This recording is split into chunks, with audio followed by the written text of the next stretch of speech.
Ang tamad na ahas. Malapit na ang tag-ulan. Abalang-abala ang mga hayop sa pag-iipon ng pagkain. Samantala, nakahiga lamang si ahas sa kanyang kuweba. Mag-ipon ka na ng pagkain, ahas. Malapit na ang dumating ang tag-ulan.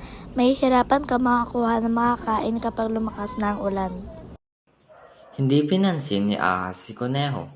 Kaya kong makakuha ng pagkain kapag gusto ko, o paraan at magaling akong ahas.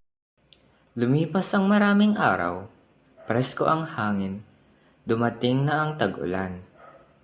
Ito ay nagtagal, nagutom si ahas. Hindi siya nakapaghanap ng makakain dahil malakas ang buhos ng ulan. Ang sakit ng tiyan ko. Wala akong makain, hindi kasi ako nag-ipon ng pagkain. Hindi natiis ni ahas ang gutom. Pinuntahan niya ang imbakan ng pagkain ni Kuneho. Halos maubos ni ahas ang pagkain doon nang biglang dumating si Kuneho. Magnanakaw!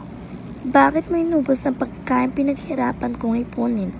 Noon, ikaw ay nagpapahinga at natutulog lamang. Mamamatay na kasi ako sa gutom. Nanghingi ka sana. Bibigyan naman kita. Mali ang magnakaw. Narinig ito ng ibang kaibigan ni Kuneho at itinaboy nila si ahas.